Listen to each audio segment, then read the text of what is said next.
जय मां अम्बे, हमारी गलतियों को क्षमा करना और हम पर कृपा करना। तारा बगल में आंख बंद करके हाथ जोड़े खड़ी है।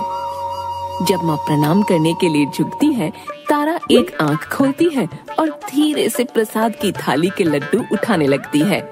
तारा की माँ बगल से देख लेती है।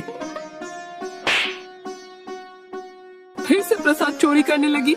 कितनी बार कहा है, भूख बर्दाश्त करना सीखो। कल को शादी होगी तो ससुराल में कैसे निभाओगी? मैं नहीं जानती, आप तो जानती है ना, मुझसे भूख बर्दाश्त नहीं होती। और रही बात ससुराल की, तो माँ अम्बे है ना मेरा साथ देने के लिए। हम दोनों मिलके सब संभाल लेंगे। अम्बे माँ ही तेरा बेड़ा पार लगाएंगी। अब तारा की शादी की विदाई हो रही है। इन्हें अपने पास रखना बेटी, ये हमेशा तुम्हारी सहायता करेंगी। तारा माँ दुर्गा की मूर्ति लेती है और गाड़ी में बैठ जाती है। सुबह तारा तैयार होकर दुर्गा माँ को प्रणाम करते हुए, माता आप तो जानती हैं कि मुझसे भूख बर्दाश्त नहीं होती, कहीं से कुछ खाने के लिए दिला दो। तभी उसकी नजर कमरे में रखे मिठाई के डब्बे पर पड़ती है। तारा खुशी से आंखें बड़ी करती है। धन्यवाद माँ, आपने मेरी सुन ली। तारा मिठाई का डब्बा खोलकर खाने लगती है। तभी उसकी सास कमरे में आ जाती है। हाय राम, इतनी सुबह खाने लगी। अभी तो घर में किसी ने कुछ खाया नहीं। सबसे पहले तूने ही पेट पूजा कर ली। तेरी माँ तो कहती थी तू बड़ी माता की भक्त है। ये कौन सी भक्त है जो पूजा से पहले पेट पूजा करती है? तारा सिर नीचे करके सब कुछ चुपचाप सुनती रहती है। तभी तारा की जेठानी ये सब सुनकर वहाँ आ जाती है। मैंने तो कही थी ना कि लड़की मोटी है, ये क्या ही घर संभालेगी, पर मेरी देवर जी ने सुनी नहीं। अब खुद ही देख लो। तारा ये सब सुनकर सिर झुकाए रोने लगती है और उसकी आंखों से आंसू बहने लगते हैं।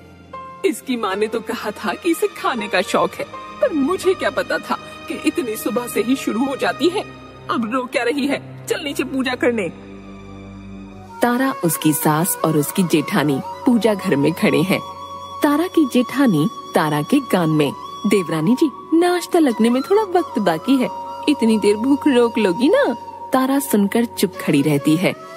तारा की सास दुर्गा माँ की ओर हाथ उठाकर, बोलो अम्बे मात की जय।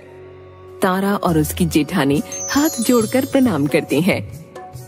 तारा, आज तो तुम बस फल खाओ, सेहत के लिए अच्छा होता है और वजन भी कम रहता है। अरे माँ जी, इनसे फलों पे कैसे रहा जाएगा? इनकी सेहत तो देखिए, हम दोनों का मिला के है। तारा चुपचाप बिना कुछ खाए बैठी रहती है। क्या भाभी, आप बहुत मजाक करती हैं। इसका आज पहला दिन है, खाने दीजिए शांति से। पहला दिन है तो क्या हुआ? इन्होंने तो अपनी पेट पूजा का इंतजाम कर रखा है पहले ही। क्यों देवरानी जी? और जेठानी फिर हंसने लगती है। देखो, एक जरूरी काम से मुझे आज शहर से बाहर जाना है। मैं कल सुबह ही आ पाऊंगा। तुम अपना ध्यान रखना और भाभी की बातों का बुरा मत मानना, वो ऐसे ही मजाक करती है। तारा डबडबाई आंखों से हामी में सिर हिलाती है। तारा का पति उसके माथे को चूमता है और निकल जाता है।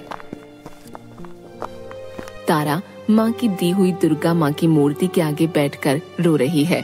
अम्बे माँ, आपने तो हमेशा मेरा साथ दिया है, फिर अब क्यों नहीं साथ दे रही? मैं ये सब अब बर्दाश्त नहीं कर सकती। अब आप ही मेरी मदद करेंगी। कृपा करो माँ, मेरी मदद करो। तारा रोते रोते वहीं सो जाती है। तभी एक तेज रोशनी होती है और एक दिव्य आवाज गूंजती है, उठो तारा, अपनी आंखें खोलो। तारा नींद से उठती है और अपनी आंखें खोलती है। हाँ, माँ आप? उसकी आंखें खुशी से चमकने लगती हैं और वो हाथ जोड़कर माता को प्रणाम करती है। तारा, मैं तुम्हारी आस्था से प्रसन्न हूँ, कहो क्या चाहिए? माँ, मुझे इस भूख की वजह से बहुत ताने सहने पड़ रहे हैं।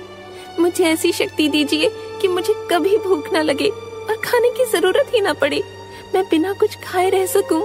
ऐसा ही होगा, आज से तुम्हें कभी भूख नहीं लगेगी और खाने की जरूरत भी नहीं पड़ेगी। तुम कुछ खाए पिए बिना भी स्वस्थ जीवन जियोगी। वो रोशनी खत्म होती है और तारा अपनी नींद से उठती है। ये मेरा सपना था या सच? क्या सच में मुझे वरदान मिला है? अभी देखती हूँ। तारा सामने रखे मिठाई के डब्बे को खोलती है। अरे, मुझे तो सच में भूख नहीं लगी और अपनी मनपसंद मिठाई देखकर खाने की जरूरत ही नहीं लग रही। जय मां अम्बे, आपने मेरी सुन ली और मुझे वरदान दिया। आप बड़ी दयालु हैं। जय मां अम्बे।